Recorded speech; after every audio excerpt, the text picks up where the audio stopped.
Hey, we're here at gotomath.com, and let's go on down to concavity.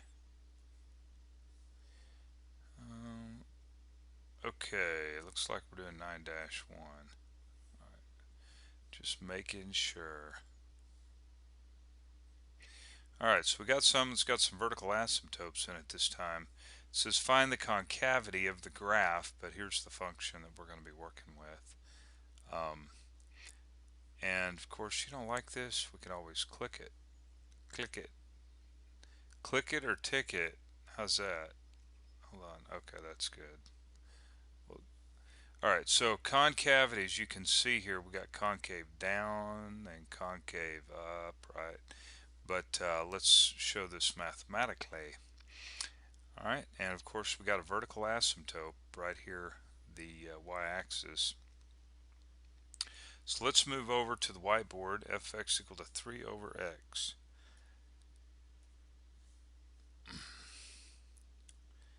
F of x, I guess we'll just use plain old black, is equal to 3 over x.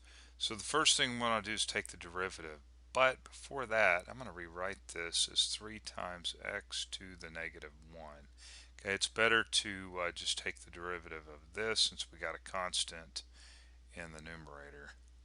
So f prime of x is equal to, so we take the negative 1, bring it over, rewrite, subtract 1 from the exponent, and we're left with negative 2. Now we can take the derivative again, because that's what we do when we're looking at concavity. So take the negative 2, bring it out front, so negative 2 times negative 3 is 6. X to the negative 3. And then of course the next thing we want to do is just go ahead and rewrite this thing with positive exponents. How's that? All right. And then what we're going to want to do is a number line. Now, you would normally set this equal to 0, but as you can see, there are no solutions. But what we do want to do is look at the denominator down here, and what makes this 0? Well, obviously, if you plug 0 in, right? Okay. One thing we know here that there's not going to be an inflection point at 0. All right, no inflection points. So what we'll do now is we'll take a test point. Let's take negative 1's good. Now negative 1 is in the domain, right, of f up here, so that's important. And then we'll use the other. We'll use this one. Well, 1, right, is our other test point. Okay. So all we care about is if it's negative or positive. So we're looking at f double prime of negative 1. Okay. So when we plug negative 1 in down here, you get negative 1 cubed and you end up with negative 1. And of course 6 over negative 1 is a negative number.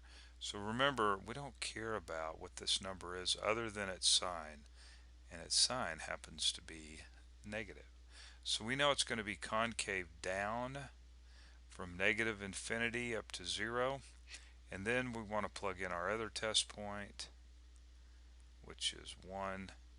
Plug 1 in, you get 6 over 1. So we know that that is going to be a positive number. Let's put a plus sign there. And that's going to be concave up.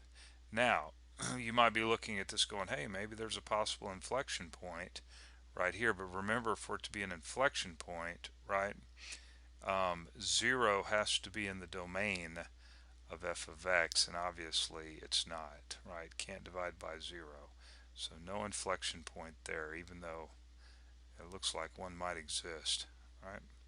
So we got concave down from negative infinity to 0, and then we got concave up from 0 to infinity. Okay,